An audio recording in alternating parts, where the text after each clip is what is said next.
وأصحابه أجمعين وبعد السلام عليكم ورحمة الله وبركاته.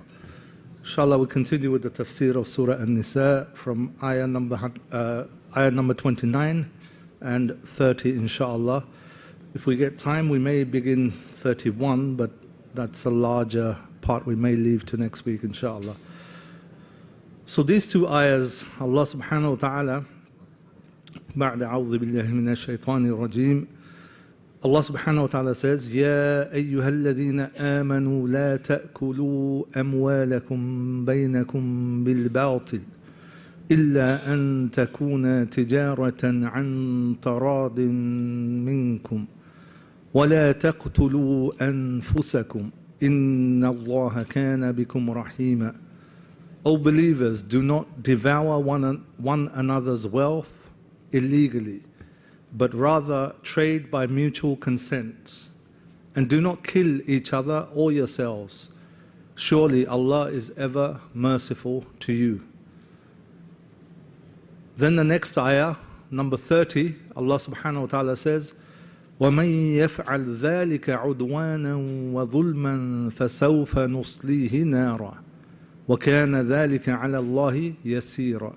And whoever does this sinfully and unjustly, we will burn them in the fire. That is easy for Allah.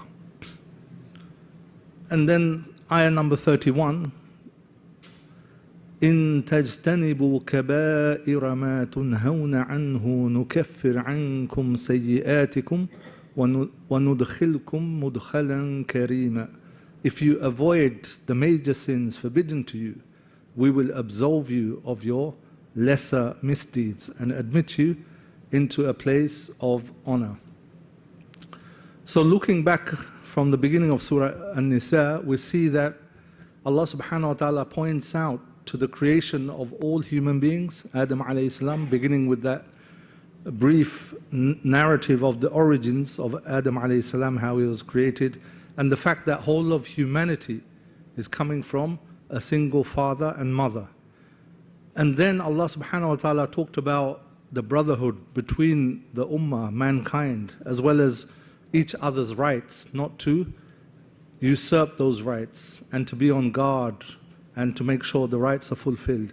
Then came some detailed rules, regulations about orphans and women, and then injunctions on inheritance, etc. So after Allah subhanahu wa ta'ala gave us a list of a few detailed legislation, Sharia guidelines, rules of people's rights, especially between each other, inheritance, family, husband, wife, etc., and also which type of women you can marry, which type of women you can't marry, which relations you can marry, which relations you can't marry. Now Allah subhanahu wa ta'ala is giving us 2 or 3 ayahs talking about something more general, ruling, legislation, something more general, not so, it's specific, but it applies to a much wider context, if you like, and it's a more universal kind of rule, if you like. So Allah subhanahu wa ta'ala in the first ayah, He says, يَا أَيُّهَا الَّذِينَ آمَنُوا لَا تَأْكُلُوا أَمْوَالَكُمْ بَيْنَكُمْ بِالْبَاطِلِ. That, O you who believe, do not eat up, literally eat up, or literally consume each other's wealth between you, or one another's wealth, unlawfully, unjustly, bil-batil. Yeah?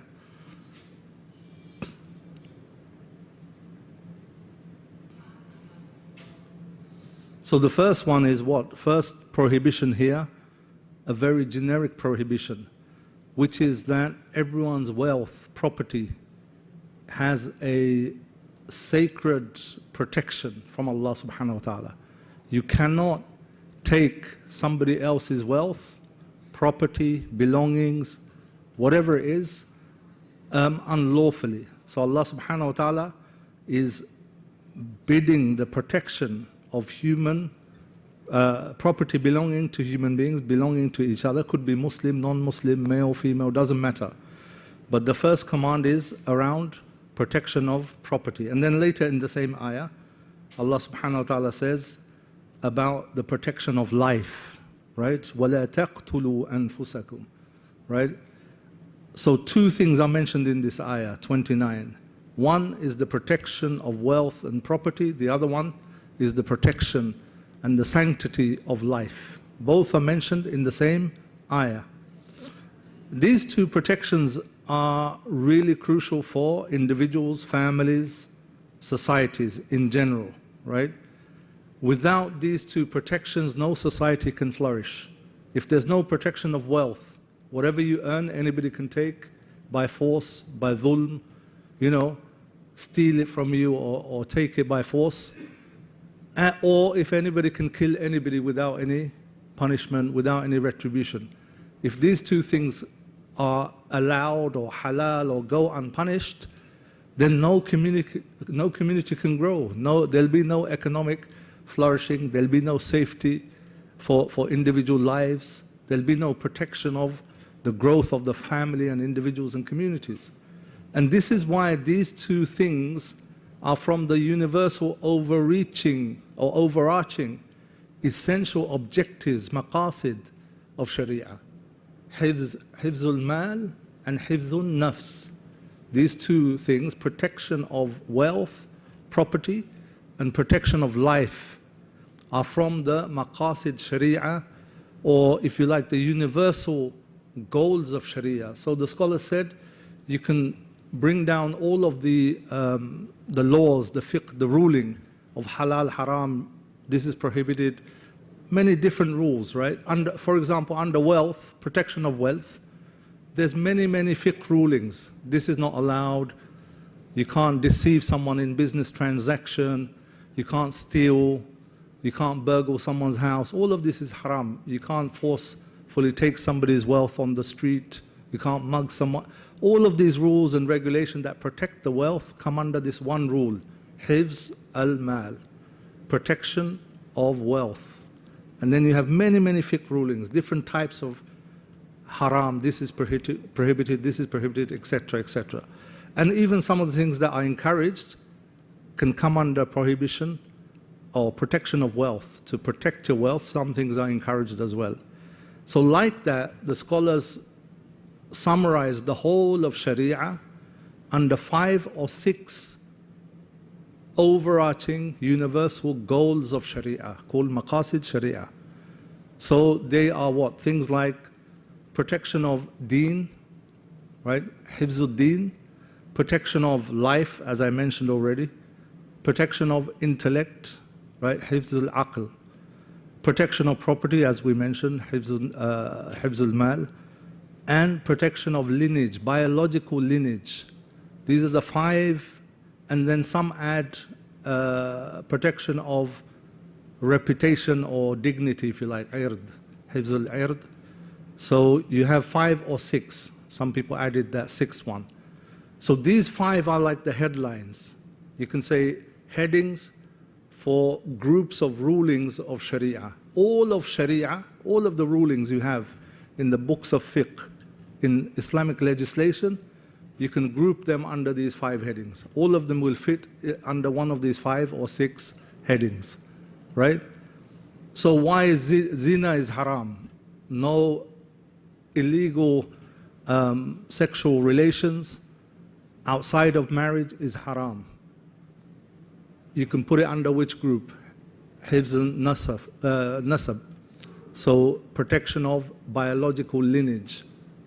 To achieve that goal where people's biological lineage, they know who their father is, they know who their grandfather is, to protect that lineage, this rule of making zina, unlawful sexual intercourse, making it haram, can be grouped under that. And other rules, many other rules can come under the protection of biological lineage. Protection of wealth, as I said, many different rules. Protection of life, same thing. Protection of aql. So people usually give the example of prohibition of alcohol or intoxicants in general. All types of intoxicants that affect the aql and prevent you from the ability to think correctly. will come under protection of aql. So these 5 universals, all the rules of Sharia, you can put them in those 5 groups. So here in this ayah, Allah subhanahu wa ta'ala mentioned the 2, protection of wealth, protection of life. Allah subhanahu wa ta'ala used the expression la ta'kulu, literally do not eat, in English we might say unlawfully consuming the wealth of others. In other languages they use the same expression. Even in Bengali you say, don't eat the wealth, or he's eaten my wealth, right? In Bengali literally they say that. He's eaten my land, he's eaten my wealth, whatever, property. So Allah subhanahu wa ta'ala says here in the Arabic, that's the expression, la ta'kulu. But in common usage, it doesn't mean the literal don't eat it, obviously, but it means do not unlawfully take the property of another person.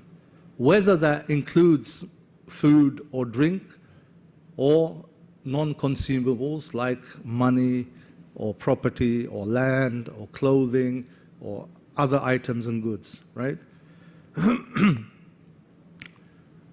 And Allah subhanahu wa ta'ala used the word batil here. لا تأكلوا أموالكم بينكم بالباطل.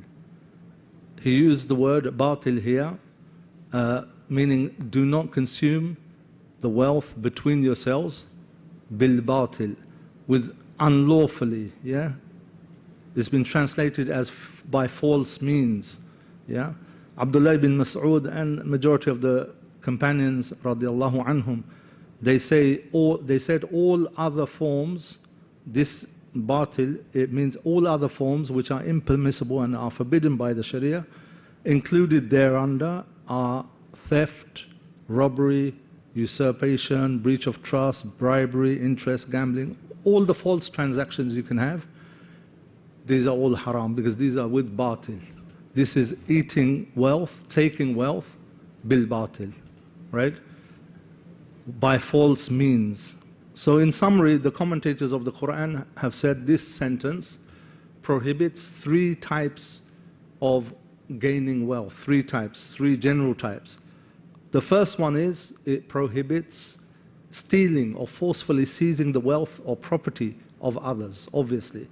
Don't consume the wealth between yourselves, amongst yourselves, bil batil, unjustly, unlawfully.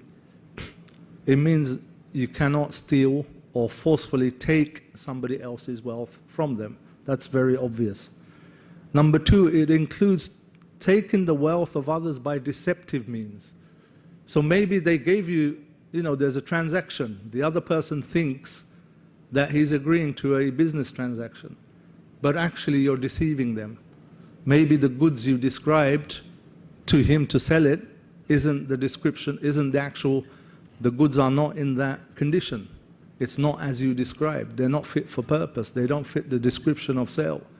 Maybe there's a fault in the goods and you know it and you deceived that person.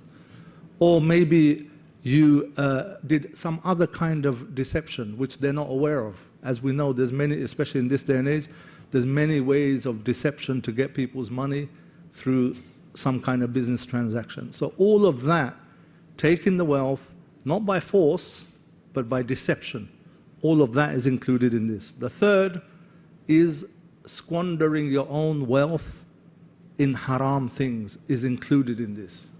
Like, don't consume your wealth bil batil amongst yourselves. It's not just you taking by force somebody else's wealth. It's not just you taking somebody else's wealth by false means, deception, but it also includes squandering, wasting your own money, your own wealth on things that are either haram in of itself, or they are due to extreme extravagance, unnecessary, totally unnecessary. No one's saying you can't spend on good things or even some luxury items, but where it's extravagant, excessively extravagant, this is included in this ayah, according to the scholars. Obviously, that then makes it clear what is not lawful for people in terms of taking wealth through these 3 means, right? But Allah subhanahu wa ta'ala obviously says, إِلَّا أَن تَكُونَ تِجَارَةً عَن تَرَادٍ مِّنْكُمْ, except it be a trade amongst you by mutual consent. If there's exchange of wealth, exchange of goods, or some kind of transaction, as long as it's done lawfully with mutual consent, taradin, between both of you, there's a mutual, they're happy with, that side of the contract is happy, this side, the buyer and the seller are both happy, and it's a lawful contract, this is fine. This includes all of the ways that the Sunnah, the Prophet ﷺ has mentioned are lawful, or the Sahaba traded in certain ways. These are the many lawful ways you'll find in the books of fiqh. So some of them, they said it means by selling and buying, all types of lawful buying and selling, transaction, business, right? Or by someone giving a gift. Someone may gift a part of their wealth or a property or something to you. This is all fine, because this is not taken unlawfully with batil, right? So this sentence here, إِلَّا أَن تَكُونَ تِجَارَةً عَن تَرَادٍ مِّنْكُمْ, in it, the scholars have said there are two conditions that Allah subhanahu wa ta'ala has laid down here. First, the transaction of the trade, which requires exchange of properties. There must be an exchange of properties, exchange of goods. So the key pillar stone, if you like, or the cornerstone of a lawful transaction in Islam originally is there must be exchange of goods. Either you buy food and you give money. That is an exchange of goods. Money for goods. Or in those days, they used to exchange goods for goods, like bartering. So you can buy wheat, sell dates, right? Buy wheats for dates, or something like that. As long as there is an exchange of goods, this is lawful. This is the condition that must be there, because if that condition is not there and you both still mutually consent, there's agreement between you both, but there's no exchange of goods properly, both ways, it's still unlawful. For example, a loan bearing interest between two individuals, both may be radin, they may be happy to do that transaction, they may give consent, but it's batil, because there's no exchange, there's no two-way exchange of goods, and it's something clearly prohibited in the Sharia. Or it could be, where the commodity doesn't exist, or the commodity is forbidden, or the commodity is not valid in Sharia, etc. These will all count as not having the first condition of an exchange of goods both ways. Second condition is the transaction must be effected with the mutual consent of both parties. Therefore, if there is trade where the object of sale does exist, but the mutual consent of the parties is not there, even then the sale is invalid and impermissible. So both these conditions, if they're not there, then your transaction will fall under consuming other people's property by false means. It will fall under that. If it doesn't meet the first condition, the one where it needs to be goods exchange, one good for another, money for food, money for clothes, or clothes for food, etc. If that condition isn't there, then the scholars call this transaction or sales al-bay' al-batil. That actual transaction is completely invalid, right? It's completely invalid. It doesn't exist in legal terms. If the second condition is not met, where both are happy with the contract, this is called al-bay' al-fasid. Al-bay' al-fasid. So here it's a corrupt transaction, meaning the transaction itself, there may be pillars of the transaction which are valid, but because the two people are not agreed or mutual consent is not there, maybe because of deception, maybe because of something else, then this is bay' al-fasid. The Prophet ﷺ, this is important. Why? Because economic activity is something that everyone is involved in. Everyone, as soon as you reach a certain age, even before that, even children are involved in economic activities. But adults, everyone is involved in this. And the Qur'an lays so much importance on being just and fair and not usurping other people's rights when you're transacting and doing business. The Qur'an lays so much emphasis on this, because without this, no community can flourish. And you can see the importance of this. The Prophet ﷺ, and it's not an easy thing to do. Ask any businessman, you know, how difficult it is in this day and age, because the whole economic system is not following divine revelation. It's not according to Islamic principles. It's not according to Sharia. And what goes on in the market, what goes on in the business place, what goes on online transactions, this is totally based on other ethical values. So it's very difficult, and the dishonesty of people generally, it's very difficult to be an honest businessman. This is why the Prophet ﷺ in those days, he said, إِنَّ التُّجَّارِ يُبْعَثُونَ يَوْمَ الْقِيَامَةِ فُجَّارًا إِلَّا مَنِ اتَّقَى وَبَرَّ وَصَدَقَ.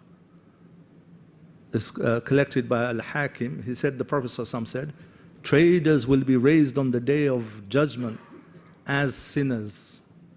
Traders, business people who trade, buy and sell, they will be raised as fujjar, transgressors, sinners, except him who fears Allah, number one, acts righteously, and says what is true. 3 conditions. If you want to do business and you don't want to be raised up as a fajr, as a transgressor, as a liar or a sinner, then you must fear Allah, have fear of Allah, know that Allah subhanahu wa ta'ala is watching, act righteously, and says what is true, or sadaq.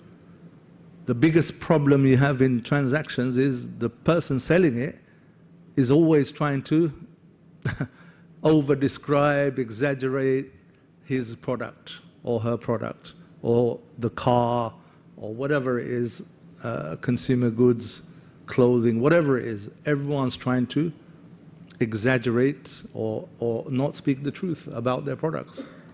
So this is why the Prophet ﷺ said every trader will be. So it's a difficult thing, but it's very rewardful if you have the patience and you can fulfill those conditions. Because the Prophet ﷺ said, التاجر الصدوق الأمين مع النبيين والصديقين والشهداء.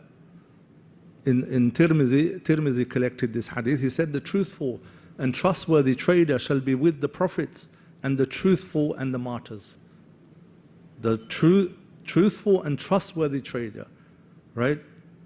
He has to be truthful and he has to be trustworthy. Someone gives a deposit for a transaction. The person doesn't run away with the deposit, right? Someone trusts you with delivering the good after they paid for it. The seller doesn't run away with the item.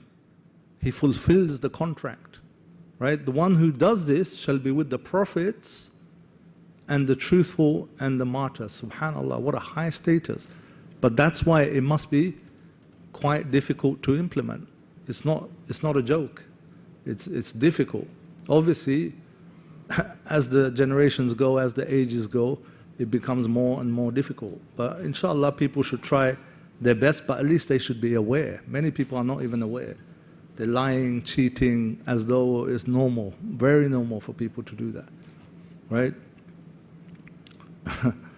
Subhanallah. Reminds me, I was once in Damascus, long time ago. It's the first time I went there. It was a Friday. And I got into a taxi. I think this was after Jummah. And I needed to go somewhere. I named the place. He said, yeah, faddal. He's, you know, elderly gentleman, beard, everything, hat, everything. So he put the meter on, right? And I arrived at the destination, and the meter said something like, I don't remember how much, let's say 20 lira or something. And then he says to me, 40 lira. So I said, the meter says 20. He goes, yeah, but it's Jummah. It's double on Fridays in Damascus, right?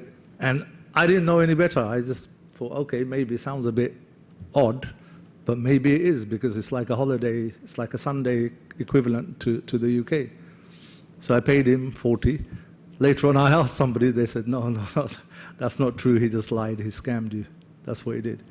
So, you know, it's very common for people just to lie and scam people, and, you know, this is just no disrespect to Damascus. Some of the best people I've ever met in my life are in Damascus, mashallah. But it just shows, it's just so common, whether it's in the Muslim world, non-Muslim world, even probably more so, Allahu Alam. But,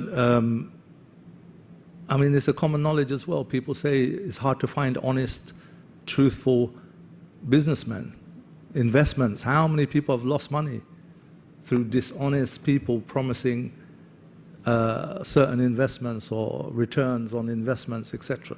It's a very difficult thing.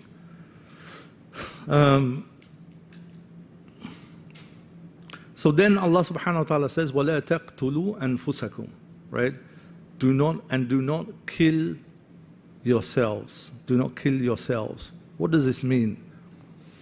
According to the consensus of the commentators, Mufassirun, they said this obviously is murder, includes killing someone unjustly, unlawfully, but it also includes suicide as well.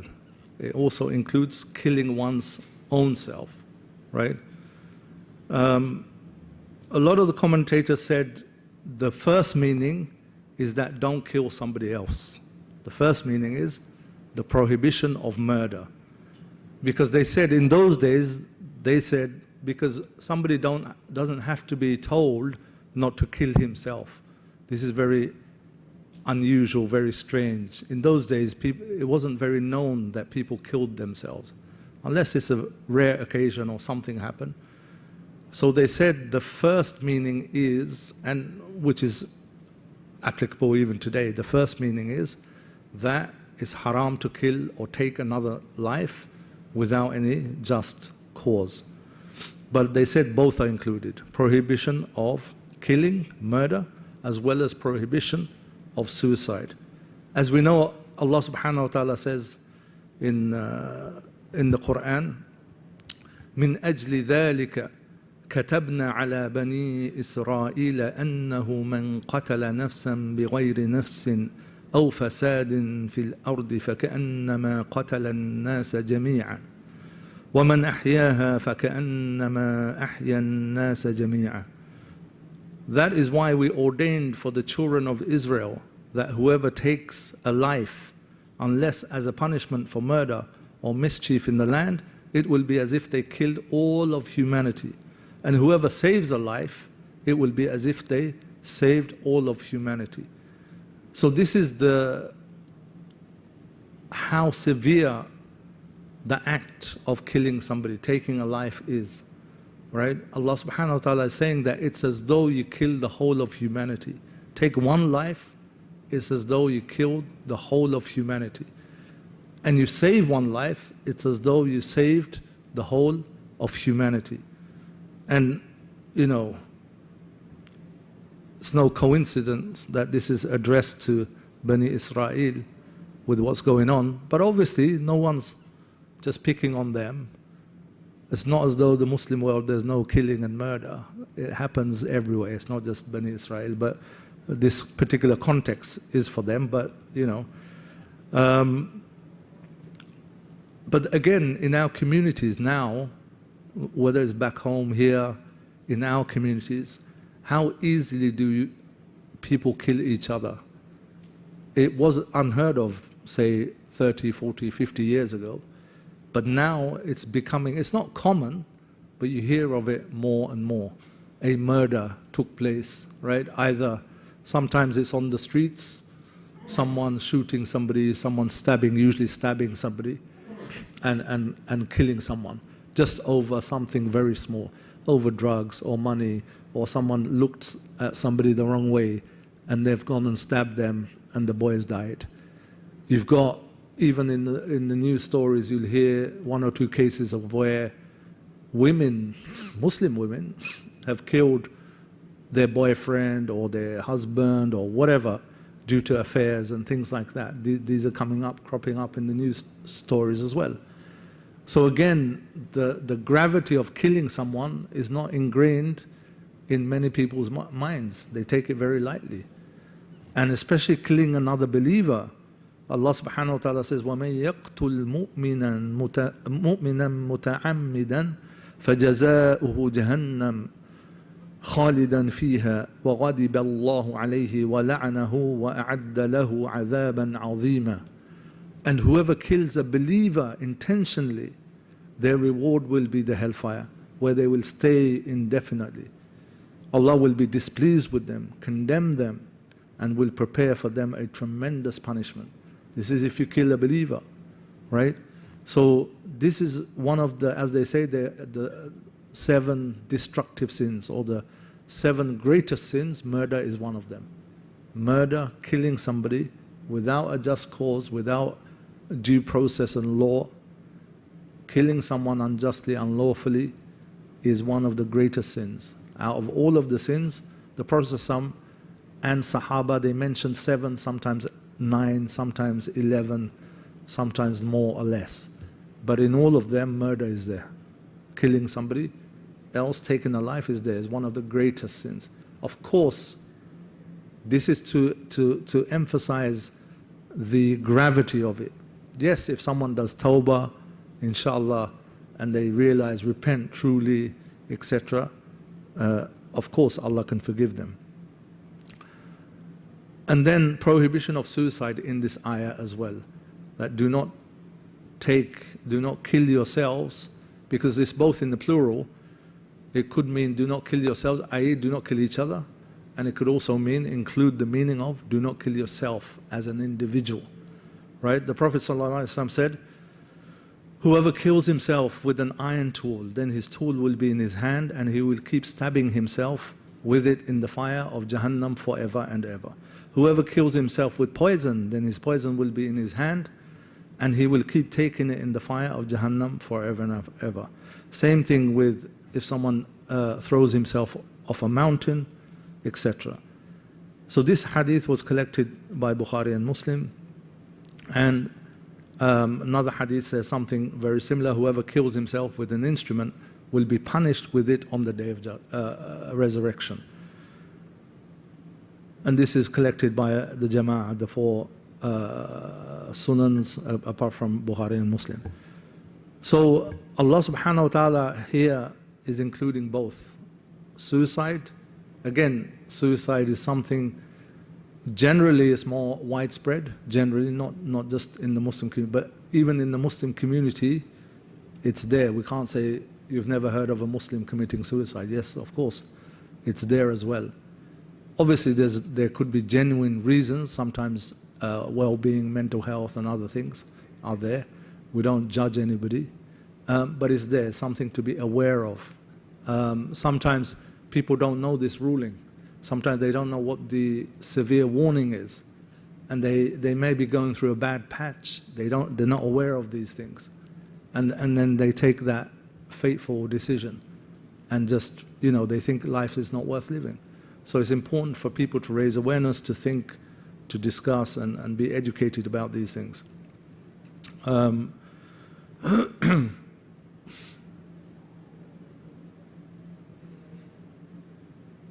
Then Allah subhanahu wa ta'ala closes with this statement in this ayah, إِنَّ اللَّهَ كَانَ بِكُمْ رَحِيمًا. Surely Allah is ever merciful to you. Which means that the injunctions given in this ayah, do not eat up each other's property by false means, or do not kill anyone unjustly. It means that these injunctions, these prohibitions come to you as divine mercy, as a rahmah from Allah subhanahu wa ta'ala. How is it rahmah? Number one, you can now you know the ruling, you can prevent yourself from falling or committing these grievous acts. So that's a mercy, that's a rahmah. Because that will prevent you or protect you from the punishment of doing or committing these acts. And it will protect you from not just the punishment in the hereafter, these acts have a consequence and effect in the dunya as well, whether it's on yourself, on your family, and others. So this is pure rahmah from Allah subhanahu wa ta'ala, that He's explaining for you these two grievous sins, not just the killing, but also consuming the wealth of others. Those effects are very well known, they're very well observed, especially people who steal other people's wealth unlawfully, cheating people, deceiving people, frauding people. We see the results in the dunya, forget the akhirah. So Allah subhanahu wa ta'ala says this is a rahmah from Allah subhanahu wa ta'ala, so that we may be protected in the dunya and akhirah. And then Allah subhanahu wa ta'ala re-emphasizes this. He says, وَمَن يَفْعَلْ ذَلِكَ عُدْوَانًا وَظُلْمًا فَسَوْفَ نُصْلِيهِ نَارًا وَكَانَ ذَلِكَ عَلَى اللَّهِ يَسِيرًا. Whoever does this, عُدْوَانًا وَظُلْمًا. عُدْوَانًا translated as sinfully, but also includes almost like you're doing it in a rebellious nature against Allah subhanahu wa ta'ala. And dhulman, unjustly, whoever does these, the killing or the taking of wealth, does it sinfully, meaning disobeying Allah subhanahu wa ta'ala's command, and does it unjustly, we will burn them in the hellfire. And that is easy for Allah subhanahu wa ta'ala. So here, dhulman and udwan shows that if someone did it out of mistake, out of not intending it, or they weren't aware, that's not what they intended, it just happened, right? Accidental killing, accidentally, or not being aware, not intending, somehow taking someone's property in a transaction. These mistakes will be overlooked, inshallah. But whoever does it intentionally with aggression and injustice, right? Those are the ones that Allah subhanahu wa ta'ala is promising a severe punishment. And for that, it's very easy for Allah subhanahu wa ta'ala to do that. It's very easy. The hisab is very quick. Then in the next ayah, Allah subhanahu wa ta'ala says, we won't have time for that today, but we'll just read the ayah. إن تجتنبوا كبائر ما تنهون عنه نكفر عنكم سيئاتكم وندخلكم مدخلا كريما. If you avoid the major sins forbidden to you, we will absolve you of your lesser misdeeds and admit you into a place of honor. So after mentioning two of the major sins, consuming people's wealth unlawfully and murder, taking the life of somebody else unjustly, unlawfully, Allah subhanahu wa ta'ala gives a general rule for everybody. And this is the style of the Qur'an. After sometimes giving a detailed ruling on 1, 2, 3, these are prohibited, something like that, then Allah subhanahu wa ta'ala will either encourage believers to stay away from it, or give another warning to stay away from it, or combine the both. So here in the previous verse, the warning was there that you will be punished, etc. But now Allah subhanahu wa ta'ala is giving a general rule, an encouragement, motivation for believers, that if you avoid the major sins forbidden to you, we will absolve you of your lesser sins. Meaning, if you avoid the big sins, the kaba'ir, in Islam, the sins, ma'asiyah, is divided into two. There's two types of sin. One is something that is kabira, right? Something that is an enormity, something that is a grave sin. It's a big sin. And there's other sins which are small. I mean, the scholars say there's no such thing as small and big, because it's not the sin, it's who you're sinning against.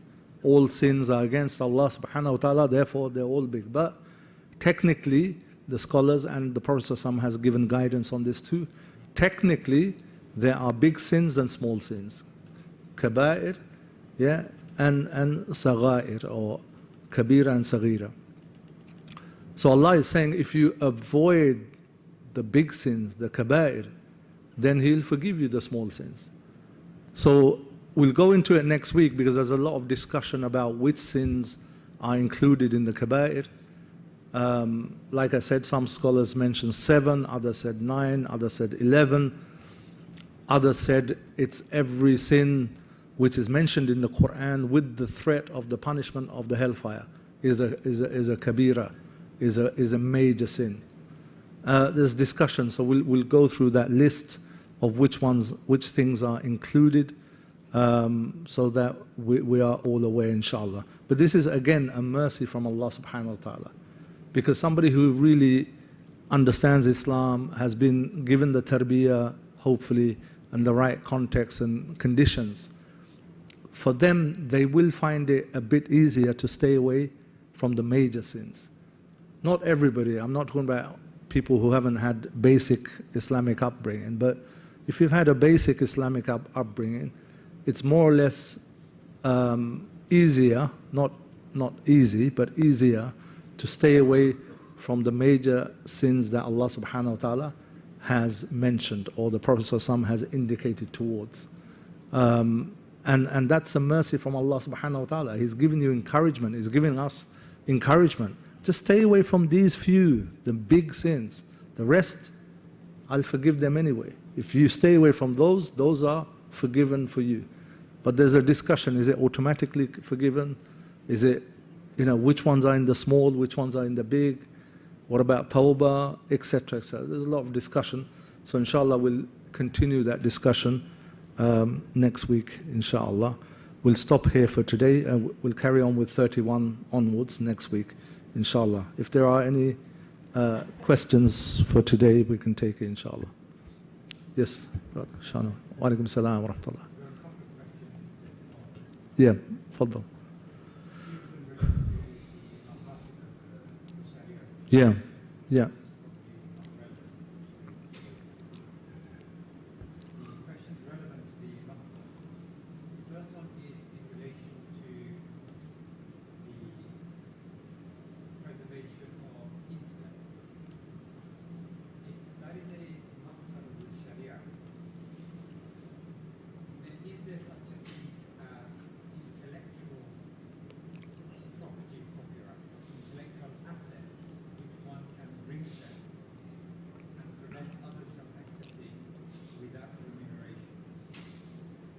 That will come under hifzul mal, not aql. Although in English they call it intellectual property, but it's property. It's not aql. Well, it usually has some form of physical basis. So somebody's design, for example, a logo, they designed it, that's intellectual property. But there's still a physical, whether it's in the digital world or in the physical paper world. Intellectual property could be books and things like that, intellectual property. But there's a discussion there about copyright on books and things like that. But generally, it would fall under property, hifzul mal. The maqasid sharia around aql, the goal is to prevent that which not stealing the rights or the production of what the aql produces, but protection of its sound working, so that at all times you are mukallaf, you are responsible for your actions.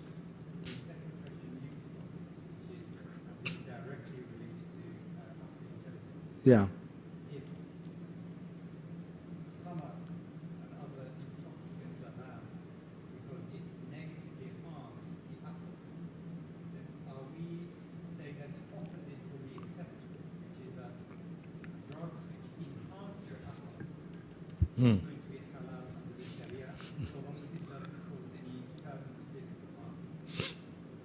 Yeah, again, see, in usul al-fiqh, there's a principle that the scholars differ on.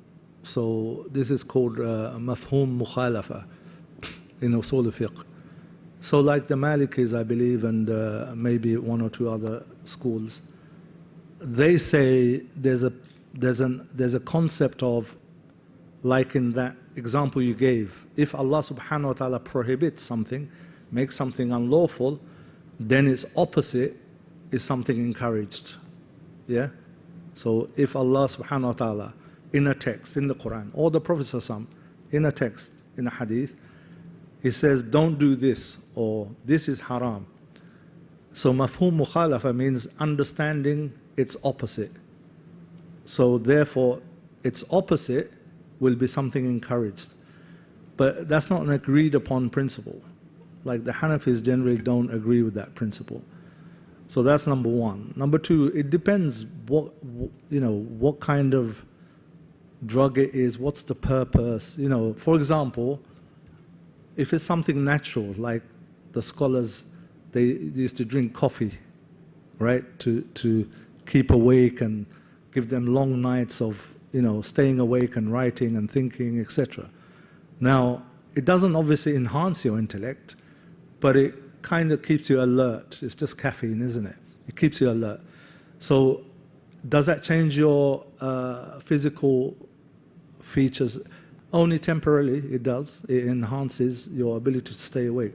So anything natural, if it enhances your ability, it's fine. That's why, it's another debate which I don't want to open up here.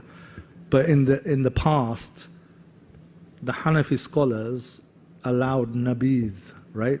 Because they said, as long as it's not done, nabidh is a kind of drink, not alcoholic, from fruit, but if it's made in a certain way and drunk in a certain quantities, you could be intoxicated. But they said, as long as you're not intoxicated and you're not doing it for entertainment or just play, it's actually done to strengthen your body, nourishment, yeah? Then it's allowed. So the scholars always allow. Obviously later on the Hanafis said it's better not to go with that ruling, the later scholars. But what I'm trying to say is scholars generally, they're okay with anything natural that enhances either physical, mentally, sharpness, staying awake, that's fine. As long as there's no known, not known, because everything has a side effect, but as long as there's no severe, major harm. Yeah. That's it, yeah, those two.